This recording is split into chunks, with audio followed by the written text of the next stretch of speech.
Hello everybody, and welcome to another video by the Action Mammal.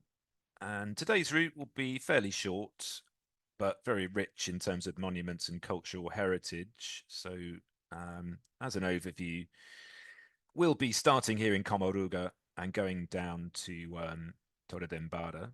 So in perspective, we're starting here about maybe 60 kilometers down the coast from Barcelona. You can take a direct train down here. Will take you about an hour. I will be doing a future video on taking your bike on the trains in Catalonia, so look out for that. So heading down the coast here, and the first port of call being the Roc de Sant Gaeta, which is kind of like a bit like Port Merion in Wales. It features various different architectural styles, including Andalusian patios, and it's a really nice place to have a little explore. And then just down the road here, the Ermita de Bera, or 18th century chapel, but it's built on the site of an earlier church. But it's a really lovely spot there, really scenic, overlooking the sea. Continuing on, following the railway here, a little bit of gravel there, but nothing too difficult to deal with. And then heading up to Creixell, where we have the Castel de Creixell, which has its origins in the 11th century, but as you expect, has been sort of rebuilt multiple times since then. And a really beautiful church, which you can actually see here behind me, which dates from the 16th century, although there's a really beautiful spire that's a bit more recent that went up in the 18th century. But certainly one of my favourite churches in the area. And then on to Torredembarra, avoiding the N340, which is always a good idea in my book, although it does take us down some fairly sketchy country lanes here. A little bit bumpy, but certainly rideable. I like them personally. And then into Torredembarra, we've got the Torre de la Villa over here, which is all that remains of a 13th century castle next to the Church of San Pere. There was actually a battle in Torredembarra in the War of the Spanish Succession that took place in 1713. So certainly a bit of history here. And then coming down, we can cross the railway here. There is Torredembarra station if you're catching the train at this point. Or you can continue on into part 2, which will be coming soon, or stay the night, up to you. So we'll be finishing this route down here at the Faro de Torredembarra, which is a working lighthouse. And is a more modern structure that went into service in the year 2000, and it's a pretty spectacular site. So there's your overview. Now let's come to the video. Okay, just coming out of Coma Ruga, going down the seafront here, and we'll be popping under the railway into Francas.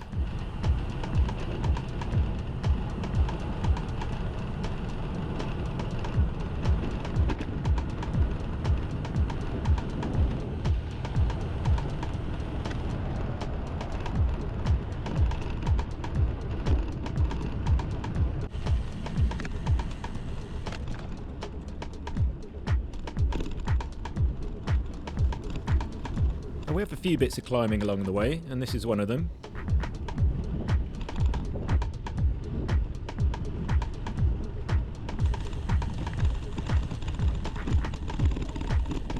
I like to go along by the sea wherever possible, as this ride today is really more about sightseeing than hammering it up the main road.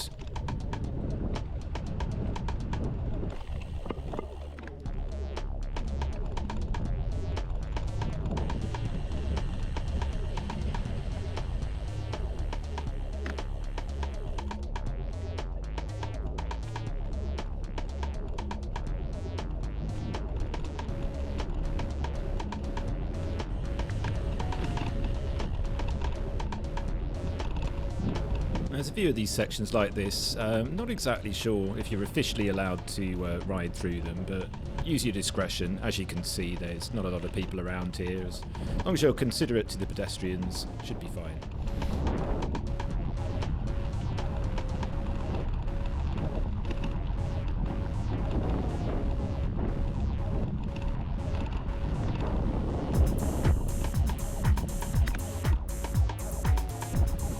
So first port of call, the Rock de Sangaeta. This is a really nice spot in general, and you've got some lovely views up here, as you can see. There's a footpath dead ahead, but I don't think it's really suitable to ride on. But look at that, there's a little bit of beach down there as well.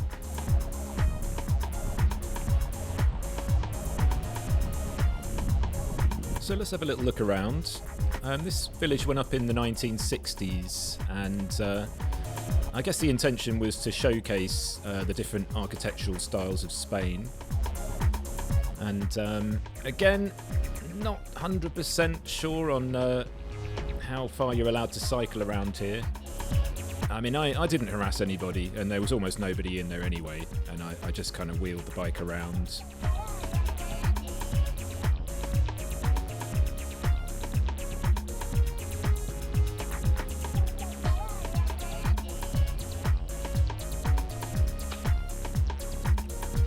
So this was the start of November, and we're well out of tourist season, so as you can see, it's a bit of a ghost town. I don't know if anyone actually lives here. Presumably there must be a few people, but wasn't really a lot going on at this point.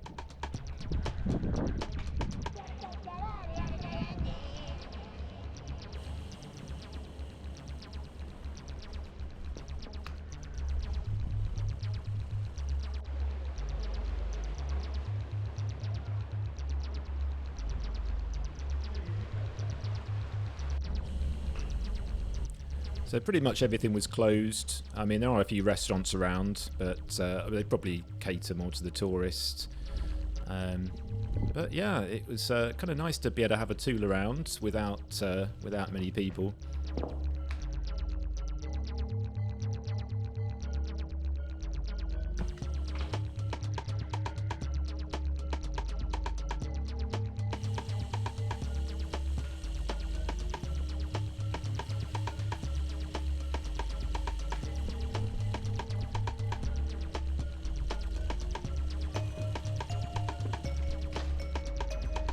So yeah, there was a patisserie open here on the right, and right in front of us is, for me, the centrepiece is this sort of very colonial looking plaza, which is pretty spectacular.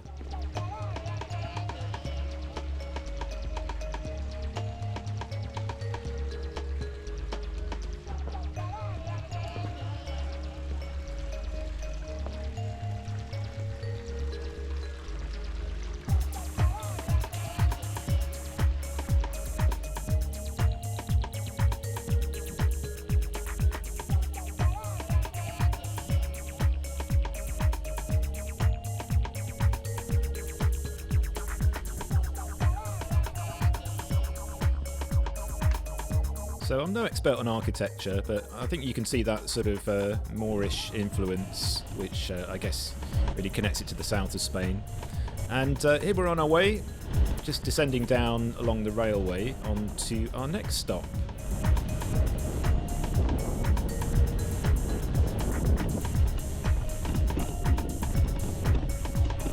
So hang a left here, back under the railway, and we will head up to the Hermitage.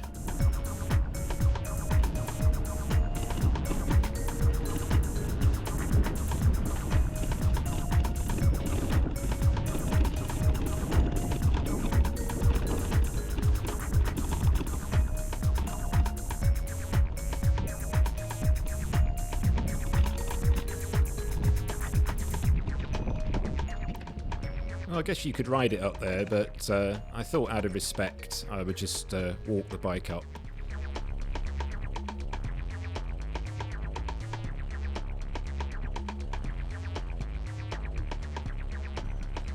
And here it is. So it's, this went up in the 18th century, but it is on the site, I understand, of an earlier medieval church.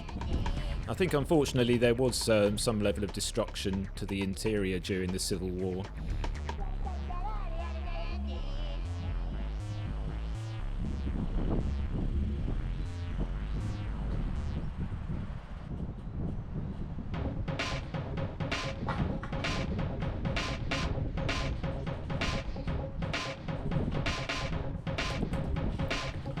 down on the right there's a stele from the original medieval cemetery. And as you can see, absolutely beautiful spot. Lots of people like to come up here and hang out. So a nice place to linger, have a egg sandwich, or whatever you happen to have in your pockets. And on we go.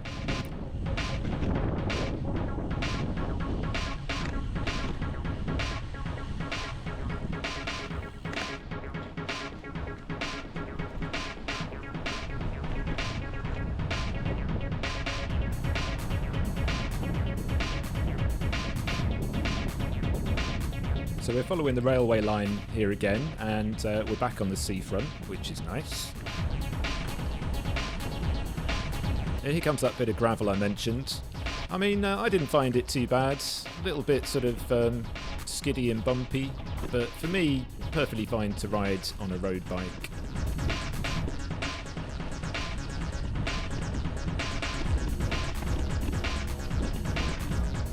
Okay, so it might not be so good after heavy rain, but as you can see, we've just got one solitary puddle there, and we'll take a left here, a little bit further, and then we're off it.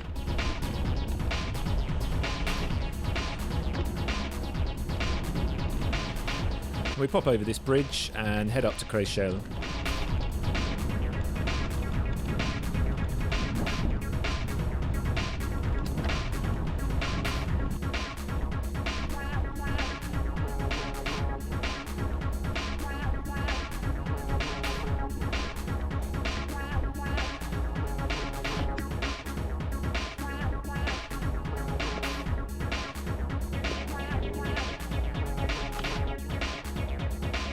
So we can see the spire there of St Jalma Church, which overall is not so different from other churches in the area, but I think that spire really makes it stand out with that kind of hollowed out effect.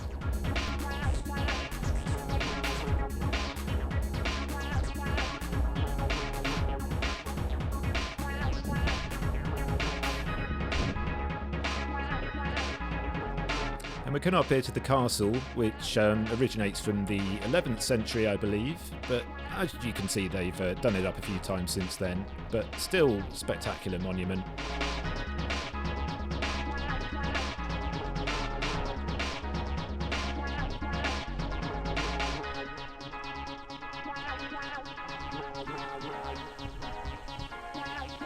And then we'll nip down here and have a closer look at the church. There's nice little medieval alleyways, and there it is. So, the Church of St Jaume de Créchel.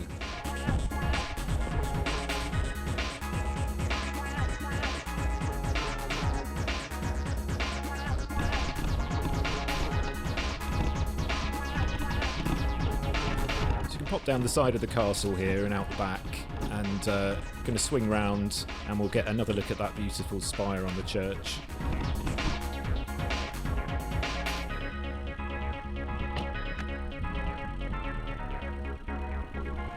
And there it is again. When I look at that spire, I always think eggshell, which I suppose is quite appropriate as we're in Créchel.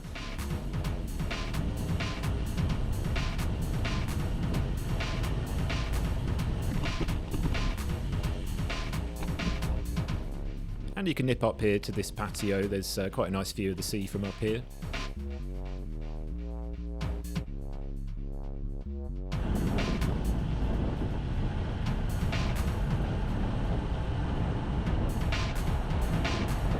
And we're on our way. We just skirt the N340 here, but we're not going to be going on it. And we're going to be taking some back roads.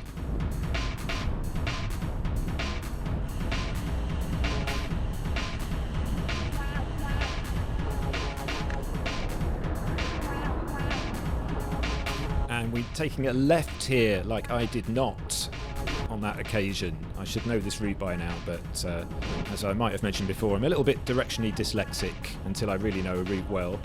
So we're on these sort of country lanes, or camis as they call them here. I find these really good for shortcuts, but they can get a bit rough in places.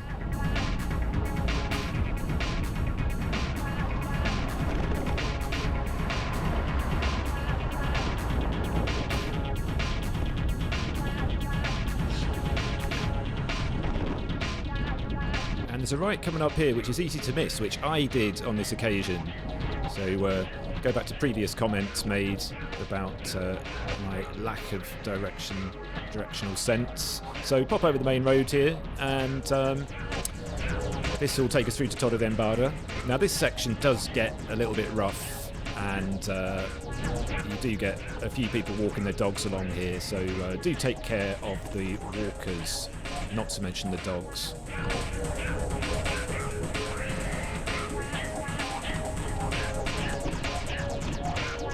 And it's a bit lumpy, bumpy.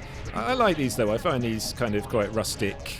As I say, on a road bike can be a little bit of a struggle, but I mean, for me it's just much better than going down that main road.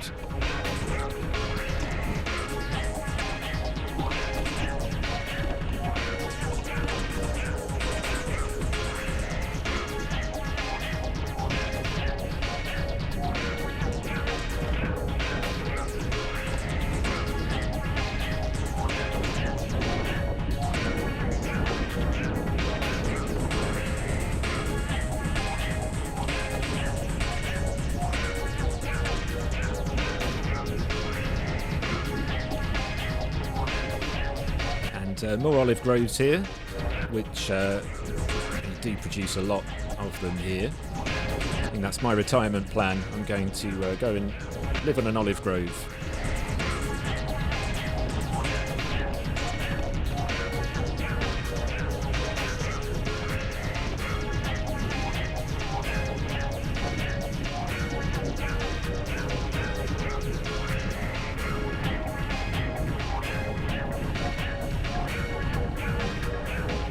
Okay, and we're just coming into Torredembarra. I think this is a really nice town.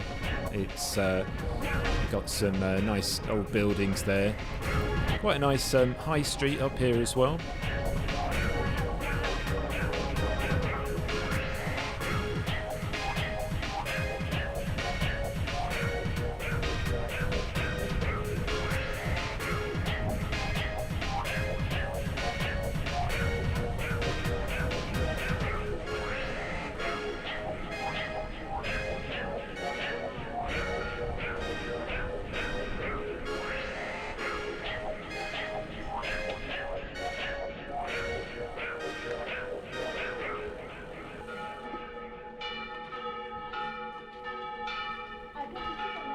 Ask not for whom the bell tolls. I don't know if Hemingway spent a lot of time in Catalonia.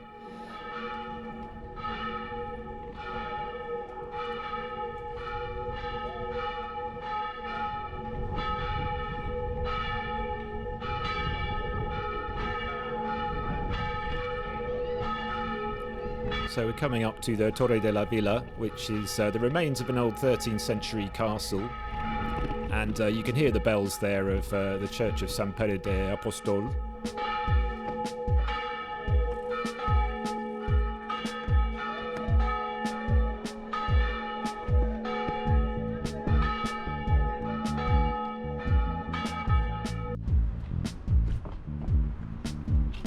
And we can take this footbridge over the railway and head to our last destination of the day, which is the lighthouse.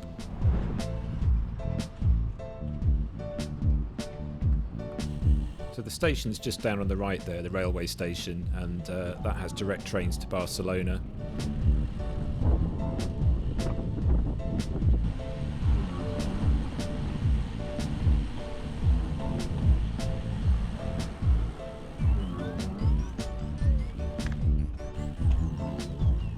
So our last site for this video, this is the Far de Torredembarra, which is a 58-metre tall lighthouse. I think it's really, really cool, and this is also another really nice spot to hang out here, overlooking the sea.